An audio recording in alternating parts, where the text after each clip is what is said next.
BHU अस्पताल के super speciality block के साथ ही पुराने अस्पताल में हृदय रोग विभाग के वार्ड में मरीजों को भर्ती करने की व्यवस्था नहीं है।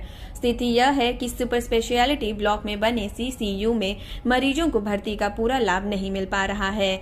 इस वजह से मरीजों को बिना इलाज ही लौटाया जा रहा है।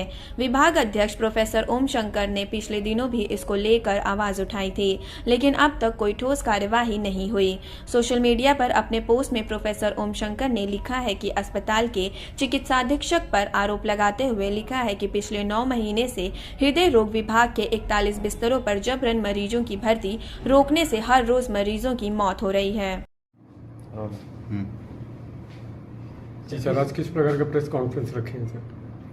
प्रेस कॉन्फ्रेंस का उद्देश्य जो है वो है हृदय विभाग में 41 बेड पिछले 9 महीने से लगातार खाली चल रहे हैं और उन खाली बेडों पर एडमिशन नहीं होने की वजह से कई मरीज अपनी जानें गंवा रहे हैं।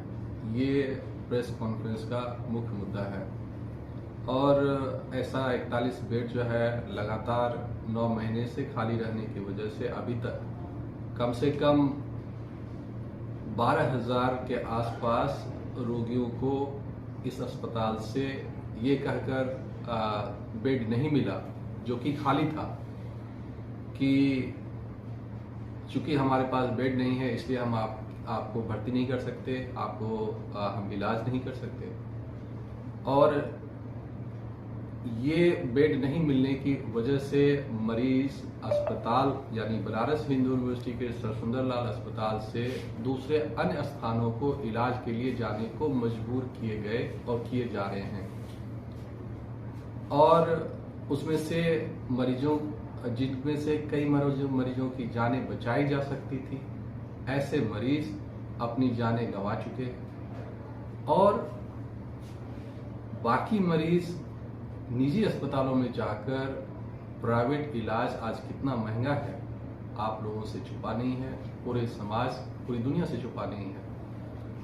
तो वो महंगे इलाज कराकर या तो कंगाल हो चुके हैं या जमीनें बेच रहे हैं या सोने गहने सब बेच रहे हैं, अपनी पूरी जीवन की कमाई को गंवा दिए हैं। और ये संख्या पिछले 9 महीनों में पूरी संख्या 12,000 की है आसपास के।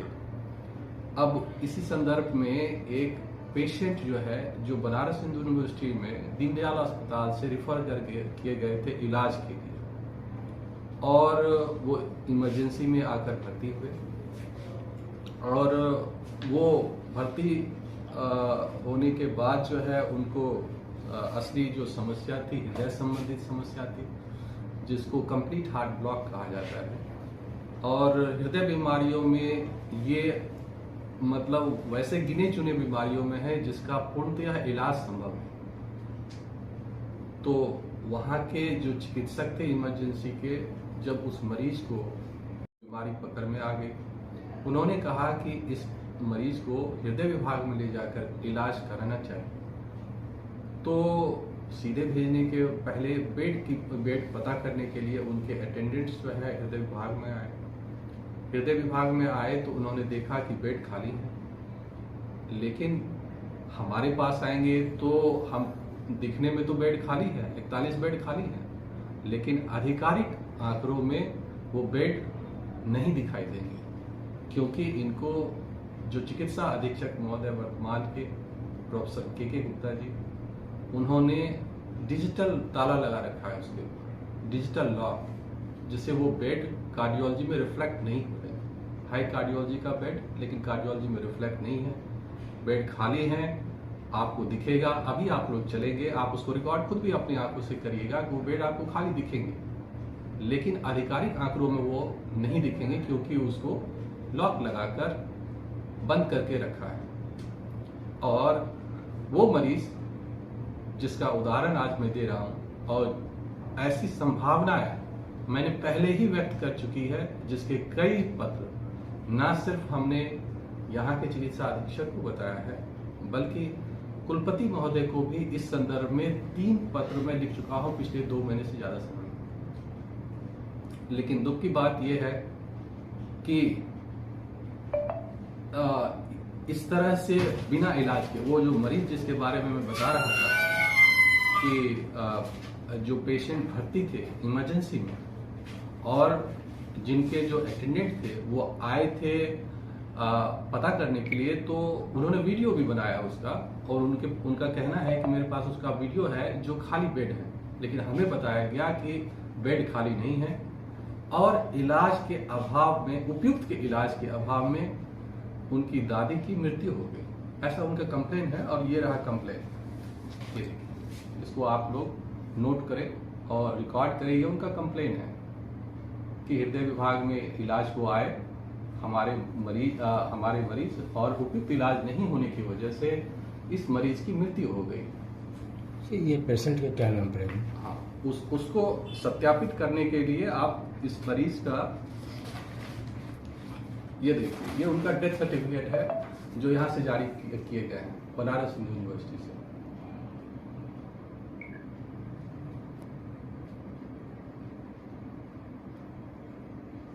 इनका नाम था किशुना, KISUNA, किशुना। के ऐसे इस तरह की बीमारियों से ग्रसित था जिसका इलाज 100% संभव है और इसमें मशीन लगाकर इनकी जान बिल्कुल बचाई जा सकती थी, जिनकी मौत सिर्फ जो हमारे चिकित्सा अधीक्षक महोदय हैं, जिन्होंने कि हृदय विभाग के 41 बेड पर लगातार 9 महीने से ताला लगाकर रखा है। किशुना देवी सिर्फ एक उदाहरण है। ऐसे सैकड़ों किशुना देवी बिना इलाज के मर चुकी हैं और इसके लिए सिर्फ और सिर्फ एक व्यक्ति जिम्मेदार है, वो है वर्तमान चिकित्सा अधीक्षक, जो पहले से एक सत्यापित भ्रष्ट व्यक्ति है, जिनके ऊपर ब्लड बैंक में अनियमितताओं पर कार्रवाई हुई थी और उसके बाद भी आज तक वो अपने पद पर बने हुए। और इसीलिए मेरा पर्सनल ये व्यू है कि ये सिर्फ उसकी एक व्यक्ति की मौत नहीं है, ये हृदय रोग से ग्रसित इलाज को बनारस हिंदू यूनिवर्सिटी में आने वाले, ऐसे होने वाले हर मौत को साजिश के तहत अंजाम दिलाया जा रहा है चिकित्सा अधीक्षक जी के द्वारा। और ये प्रधानमंत्री जी का संसदीय क्षेत्र है। प्रधानमंत्री जी ने हम लोग शुक्रगुजार हैं कि एक नया अस्पताल बनाया, मतलब नई बिल्डिंग बनाया, उसके लिए शताब्दी सुपर स्पेशलिटी ब्लॉक बनाया। लेकिन उनके दिए हुए इस सुपर स्पेशलिटी ब्लॉक में जिन मरीजों का इलाज होना चाहिए, इससे पहले भी आप लोगों ने रिकॉर्ड किया था कि हमारे ही कैथ लैब में जबरन इसी चिकित्सा अधीक्षक महोदय जी ने ताला लगा रखा था। यही चिकित्सा अधीक्षक अमृत फार्मेसी, अमृत मिशन जो सरकार की है, जो मोदी जी की सबसे प्रिय योजना है, जो प्रधानमंत्री जी जिसके द्वारा गरीब आदमियों तक चिकित्सा के सरकारी लाभ को पहुंचाना चाहते हैं, उसको भी इस महोदय जी ने, उनका मुख्य उद्देश्य जो था अमृत योजना का कि कम खर्च में बेहतर स्वास्थ्य सेवाएं, उसको चिकित्सा महोदय जी ने वहां पर घटिया दवाएं भिजवाकर ज्यादा खर्च में मरीजों की जान को खतरा में पहुंचा दिया है। और कई लोग उसकी वजह से, ये 60 गांठ से प्रधानमंत्री जी की छवि को ये चिकित्सा महोदय जी धूमिल कर रहे हैं बनारस हिंदू यूनिवर्सिटी में।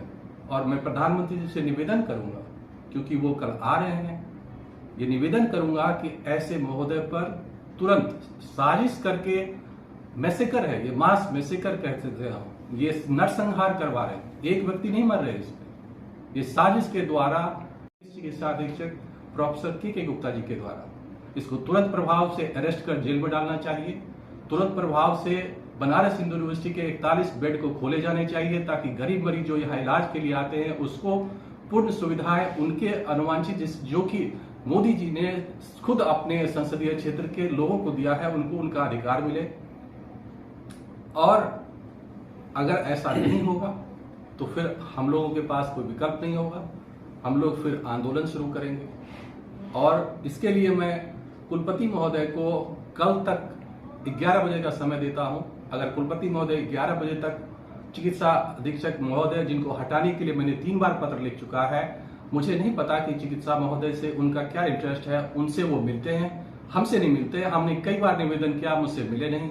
वो पकौड़ी खाने के लिए बाहर में बैठते हैं, फोटो खिंचवाते हैं, वो लस्सी पीने के लिए बाहर में जाते हैं, लेकिन वो इतने गंभीर मुद्दे जिस पर कि इतने लोगों की जान टिकी हुई है, उस मुद्दे पर उचित कार्रवाई, उचित निर्णय लेकर जल्द से जल्द निपटारा नहीं कर पा रहे हैं। एक भ्रष्ट व्यक्ति को उन्होंने इस चिकित्सा अधीक्षक के पद पर बैठाया हुआ है, जो कि टेम्पररी नियुक्ति होती है, टिल फर्दर ऑर्डर की नियुक्ति। और ऐसी नियुक्तियां इसलिए की जाती है क्योंकि वहां पर भ्रष्टाचार फूले और फले। इसलिए कुलपति महोदय जी से भी निर्णय है कि कल 11 बजे तक इस चिकित्सा अधीक्षक महोदय जी को तुरंत प्रभाव से बर्खास्त कर नए चिकित्सा अधीक्षक महोदय की नियुक्ति की जाए और हृदय रोगियों के साथ हो रहे अन्याय और उसके मास मैसेकर यानी कि नरसंहार को तुरंत प्रभाव से रोके, ये मानवीयता के लिए जरूरी है। और अगर इस पर कार्रवाई नहीं होती है तो हम लोग फिर आंदोलन को बाध्य होंगे, जिसके जिम्मेदार कुलपति महोदय होंगे। डॉक्टर साहब, 2 चीजें। एक तो क्या लगता है कि आपने कुलपति से समय मांगा, कुलपति इनसे मिलते हैं, आपसे नहीं मिलते हैं, तो कहाँ तक इस प्रथम दृष्टिया तो कुलपति को करना है पहली चीज। कल 11 बजे तक अगर नहीं हटाते हैं तो आंदोलन का स्वरूप क्या होगा आपका? देखिए, कोई भी पब्लिक प्रोटेस्ट जो है, पहले लोग अपनी बात कहेंगे जाके, अगर बात से नहीं मांगेंगे तो फिर धरना दी जाएगी, वो धरना नहीं होगा तो फिर आमरण अनशन किया जाएगा। उसका एक तरीका होगा, चरणबद्ध तरीके से ये काम करना होगा। और ये बात जो सीधे तौर पर मोदी जी का तो ये काम नहीं है कि वो चिकित्सा अधीक्षक हो जाए, सीधे तौर पर कुलपति महोदय से ये निवेदन है कि तुरंत प्रभाव से जिस पर वो बैठे हुए हैं और जिसका कोई जवाब नहीं देते, मेरे लेटर का कोई जवाब नहीं देते, मैं आप दिखा सकता हूं, मैं इतने सारे लेटर लिखा हूं, कोई जवाब नहीं दिया। इसमें लेटर के पत्र संख्या मैंने लिखा है कि कितनी संख्या पत्र पर, इतनी देखिए पत्र संख्याएं लिखी हुई है इसके अंदर। तो ऐसा क्यों कुलपति आपका जवाब नहीं दे रहे हैं? और अब जिनके ऊपर भ्रष्टाचार का आरोप है उनसे रोज मिल रहे हैं, बाहर में कचौरी खा रहे हैं, लस्सी पी रहे हैं, उसका फोटो वायरल कर रहे हैं, उनके पास समय है। कैसे मैं समझूं कि कुलपति महोदय बहुत ही गंभीर हैं और इतने संवेदनशील मुद्दे पर इतना असंवेदनशील है। ये मानवता के ऊपर बहुत बड़ा आघात है और ये बहुत ही दुखद है कि बनारस हिंदू यूनिवर्सिटी महामंडल की इस बगिया में इस तरह का घोर अन्याय हृदय रोगियों के ऊपर हो रहा है। प्रधानमंत्री जी का स्वयं एक संसदीय क्षेत्र है, उनकी जो अपनी जितनी भी उनकी सोच है कि वो चाहते हैं कि यहाँ पर स्वास्थ्य की अच्छी व्यवस्था हो, कम खर्च में बेहतर स्वास्थ्य सेवाएं हो। सरकार फंड भी दे रही है, लेकिन उस फंड का आप देखिए कायाकल्प के नाम पर क्या हो रहा है। आप देखिए यहाँ पर कितने करोड़ों रुपए का वारा न्यारा चल रहा है। और इस सब की एक बड़ी, मैं तो कहूंगा कि सिटिंग जज से इनकी जांच कराना चाहिए, हाईकोर्ट के सिटिंग जज से जांच करानी चाहिए कि इस तरह के अमानवीय कार्य को एक व्यक्ति बैठ के कैसे कर सकते हैं। सिटिंग जज से जांच कराई जानी चाहिए कि इस तरह से कैसे कोई अमानवीय, ये मास मैसेकर कैसे कर सकते हैं, इस तरह के गंभीर विषय को कैसे इतनी आसानी से और सरलता से लेकर उनके लोगों को मौत के मुंह में धकेला जा सकता है। ये घोर चिंतनीय है और मानव समाज के इस 21वीं सदी में बहुत ही निंदनीय है।